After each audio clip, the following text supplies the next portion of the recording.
اب تم بھی میرے ساتھ چلو گے۔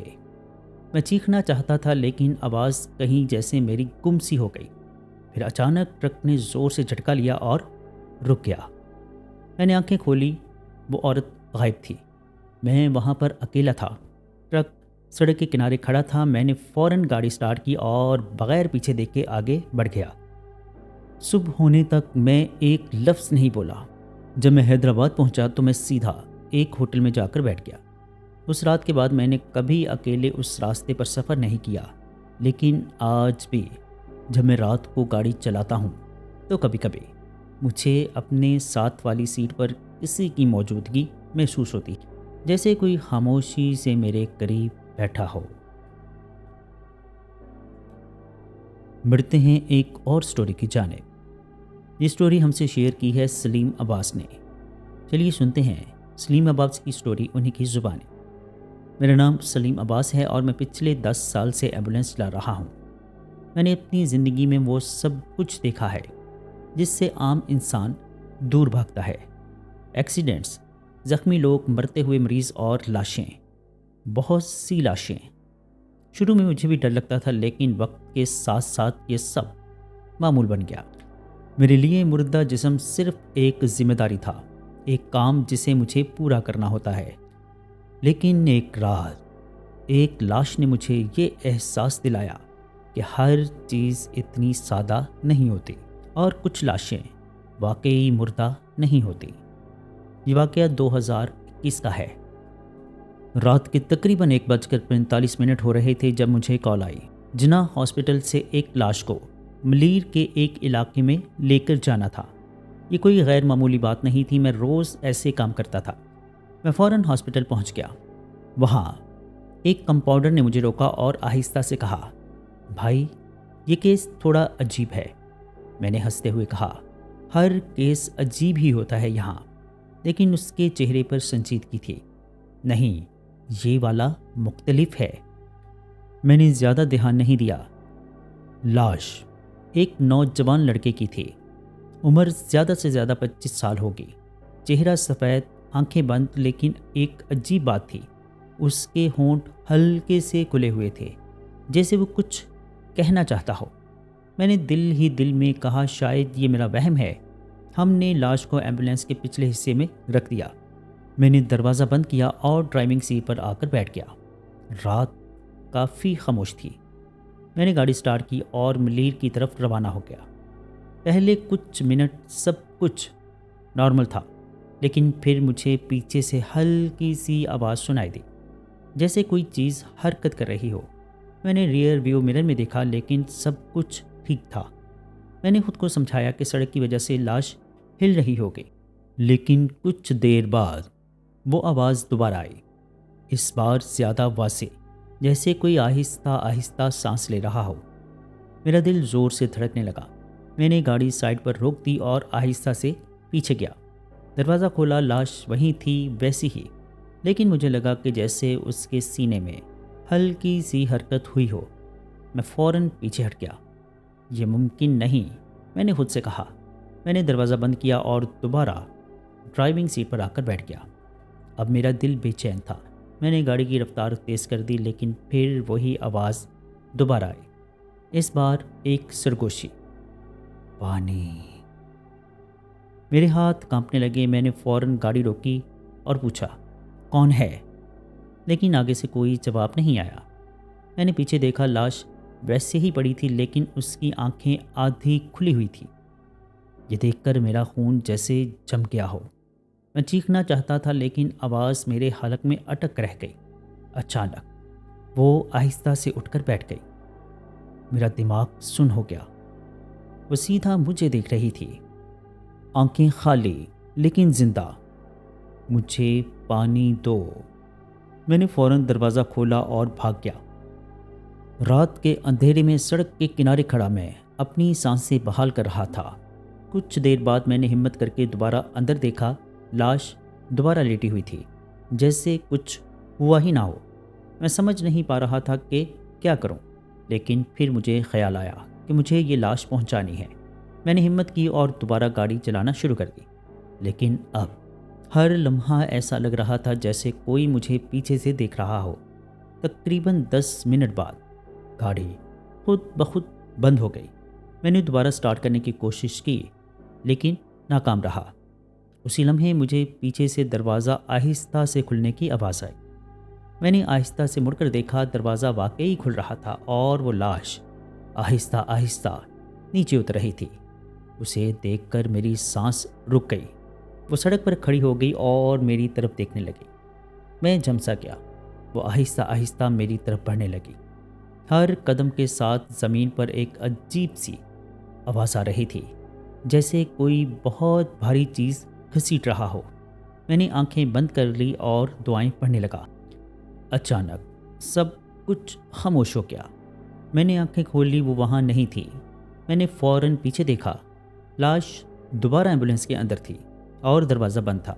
گاڑی خود بخود سٹارٹ ہو گئی۔ میں نے بغیر کچھ سوچے سیدھا منزل کی طرف گاڑی دوڑا دی۔ جب میں پہنچا تو گھر والے باہر ہی کھڑے تھے۔ میں نے دروازہ کھولا اور وہ لاش ان کے حوالے کر دی، لیکن جیسے ہی وہ لوگ اسے لے جانے لگے، ایک بوڑھی عورت نے مجھے دیکھا اور کہا، تم نے اسے راستے میں پانی تو دیا تھا نا؟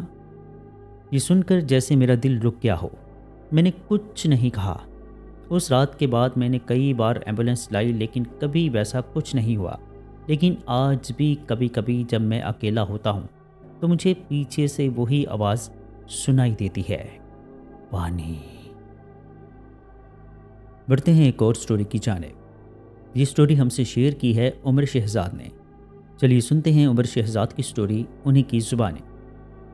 میرا نام عمر شہزاد ہے اور میں ایک فوڈ ڈیلیوری رائڈر تھا۔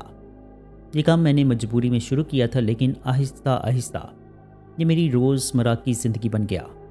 کراچی کی سڑکیں، ٹریفک، رات کی ڈیوٹیاں، سب کچھ معمول کا حصہ تھا۔ میں دن ہو یا رات کہیں بھی ڈیلیوری دینے چلا جاتا تھا۔ مجھے کبھی کسی جگہ سے ڈر نہیں لگا۔ لیکن ایک آرڈر ایسا آیا جس نے مجھے ہمیشہ کے لیے بدل دیا۔ آج بھی جب میں اس رات کے بارے میں سوچتا ہوں تو میرا دل بیٹھنے لگتا ہے۔ یہ واقعہ 2023 کا ہے۔ رات کے تقریباً 11:15 ہو رہے تھے۔ میں اپنی بائک پر تھا اور آخری ڈیلیوری کا انتظار کر رہا تھا تاکہ گھر جا سکوں۔ اسی دوران میرے موبائل پر ایک آرڈر ریسیو ہوا۔ لوکیشن دیکھی تو نارتھ ناظم آباد بلاک ایچ کی ایک گلی تھی۔ آرڈر تھوڑا عجیب تھا، صرف ایک آئٹم، چکن برگر، لیکن خاص ہدایت میں لکھا تھا، دروازہ نہ کھٹکھٹائیں، صرف باہر رکھ دیں۔ میں نے سوچا شاید کوئی بیمار ہو یا بچے سو رہے ہوں گے۔ میں نے آرڈر ایکسیپٹ کر لیا، ریسٹورنٹ سے کھانا لیا اور لوکیشن کی طرف روانہ ہو گیا۔ راستے میں سب کچھ نارمل تھا، لیکن جیسے ہی میں اس گلی میں داخل ہوا، ایک عجیب سا احساس ہونے لگا۔ گلی غیر معمولی طور پر خاموش تھی۔ زیادہ تر گھروں کی لائٹس بند تھی اور سڑک پر کوئی نظر نہیں آ رہا تھا۔ میں نے بائک آہستہ کر دی۔ لوکیشن بالکل گلی کے آخر میں تھی، ایک پرانا سا گھر جس کی دیواریں خستہ حال تھی اور دروازہ آدھا ٹوٹا ہوا تھا۔ میں کچھ لمحے وہیں رکا رہا۔ دل کہہ رہا تھا کہ واپس چلا جاؤں، لیکن میں نے خود کو سمجھایا یہ صرف ایک ڈیلیوری ہے۔ میں بائک سے اترا اور دروازے کے قریب گیا۔ وہ دروازہ خود بخود ہل رہا تھا، جیسے ہوا اسے دھکیل رہی ہو۔ میں نے آہستہ سے آواز دی، ڈیلیوری، لیکن آگے سے کوئی جواب نہیں آیا۔ میں نے کھانا دروازے کے باہر رکھنے کا فیصلہ کیا۔ جیسے ہی میں جھکا، اندر سے ایک ہلکی سی آواز آئی، اندر لے آؤ۔ میرا دل زور سے دھڑکا۔ میں نے دروازے کے اندر جھانکنے کی کوشش کی۔ اندر مکمل اندھیرا تھا۔ میں نے کہا، بھائی آپ باہر آ جائیں۔ چند لمحے خاموشی رہی، پھر وہی آواز دوبارہ آئی، اس بار زیادہ قریب سے، اندر آ جاؤ۔ یہ سن کر میرا جسم جیسے سن سا ہو گیا۔ وہ آواز انسان کی تھی لیکن کچھ عجیب تھی، جیسے بہت دور سے آ رہی ہو۔ میں نے پیچھے ہٹنے کی کوشش کی، لیکن اسی لمحے میرا موبائل خود بخود بجنے لگا۔ میں نے دیکھا تو وہی آرڈر کال کر رہا تھا۔ میں نے کال اٹھائی لیکن دوسری طرف مکمل خاموشی تھی، صرف سانس لینے کی آواز۔ میری سانس رک گئی۔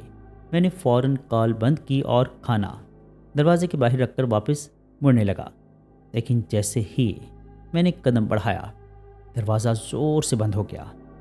میں چونک گیا۔ اندر سے کسی کے چلنے کی آواز آ رہی تھی۔ آہستہ آہستہ وہ دروازے کی طرف بڑھ رہا تھا۔ میں نے بائک کی طرف دوڑ لگائی، لیکن میرے پیچھے دروازہ آہستہ سے کھل رہا تھا۔ میں نے مڑ کر دیکھا اور جو میں نے دیکھا وہ میری زندگی کا سب سے خوفناک منظر تھا۔ دروازے کے اندر اندھیرے میں ایک لمبا سا سایہ کھڑا تھا اور اس کی آنکھیں مدھم روشنی میں چمک رہی تھیں اور وہ آہستہ آہستہ باہر آ رہا تھا۔ میرا دل جیسے رک سا گیا۔ میں نے بائک سٹارٹ کی اور پوری رفتار سے وہاں سے نکل گیا۔ پیچھے مڑ کر دیکھنے کی مجھ میں ہمت نہیں ہوئی۔ میں سیدھا گھر پہنچا۔ پوری رات نیند نہیں آئی۔ اگلے دن میں نے اس لوکیشن کو دوبارہ چیک کیا، لیکن وہاں کوئی گھر نہیں تھا، صرف ایک خالی پلاٹ تھا۔ میں حیران رہ گیا۔ میں نے قریبی دکاندار سے پوچھا تو اس نے جو بتایا وہ سن کر میرے رونگٹے کھڑے ہو گئے۔ وہ بولا، وہاں کئی سال پہلے ایک گھر تھا جہاں ایک آدمی تنہا رہتا تھا۔ کہتے ہیں کہ وہ مرنے کے بعد بھی لوگوں کو بلاتا ہے۔ یہ سن کر میں خاموش رہ گیا۔ میں نے اس کے بعد وہ کام چھوڑ دیا، لیکن کہانی یہاں ختم نہیں ہوئی۔ کبھی کبھی آج بھی میرے موبائل پر ایک آرڈر آتا ہے، لوکیشن بھی وہی اور انسٹرکشنز بھی وہی، دروازہ نہ کھٹکھٹائیں۔ میں فوراً فون بند کر دیتا ہوں، کیونکہ میں جانتا ہوں کہ کچھ آرڈرز انسانوں کے نہیں ہوتے۔ جی دوستو، کیسی لگیں آپ کو سٹوریز؟ کمنٹ باکس میں اپنی رائے کا اظہار ضرور کیجیے گا۔ اگر آپ یا آپ کے کسی جاننے والے کے ساتھ کوئی ایسا خوفناک یا ناقابل فراموش واقعہ پیش آیا ہو اور آپ اسے ہمارے ساتھ شیئر کرنا چاہتے ہوں تو نیچے ڈسکرپشن میں موجود میرے واٹس ایپ نمبر پر ہمارے ساتھ شیئر کر سکتے ہیں۔ اپنا اور اپنے گھر والوں کا بہت سا خیال رکھیے گا۔ مجھے اور میرے گھر والوں کو اپنی خصوصی دعا میں یاد رکھیے گا۔ اللہ نے چاہا تو ملتے ہیں کسی اور خوفناک سٹوری میں۔ تب تک کے لیے اللہ حافظ۔